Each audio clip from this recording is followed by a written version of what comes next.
kind of, again, I was for a long time kind of scared to embrace my blackness and a lot of different things. I thought I was too black. Mhm. And it was funny because when I went to tech, you know, it's interesting. Like you realize a lot of folks don't interact with people that look like us. I'm just gonna be honest. I think again, like, and I remember like realizing like, oh, like, I'm like the first black person some of y'all have actually like really sat down and talked to, like especially outside of work.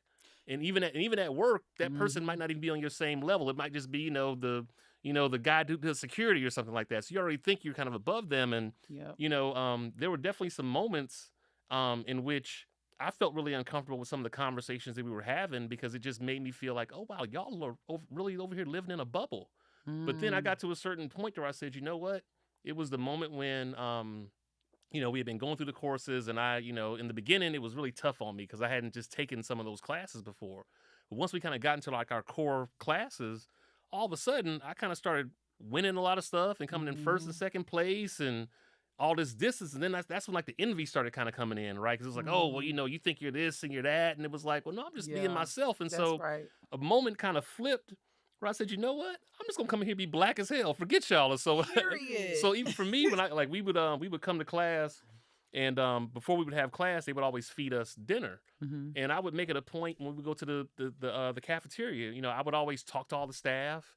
Like everybody would just disrespect them and just be like, "Hey, where's my stuff at?" And I would make sure because again, they all looked like me. Mhm. And it got to a certain point to where I literally would have them make me a picture of Kool-Aid, Mm. and I would bring a picture of Kool-Aid to my class and sit it on my desk. That's funny. And I would sit there and I would have cups. I'm like, if anybody wants something to drink, I got something to drink. And it even went to the point to where, and I'm not gonna get to the whole story, but like, Yep. the whole purpose of being in your MBA program is you have a capstone project. Right. And the kind of the awakening moment for me was we had the capstone. I was already in kind of in my cohort and in my class, I was basically the top student.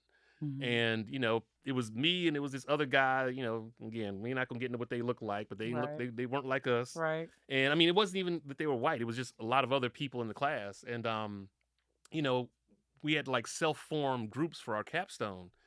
And when everybody self-formed, what I realized was I was like, wow, I'm the number one student in this class and nobody wants to be on my team. Mm. What And about then I that? looked around and all the students that were left were all the other black students in my cohort.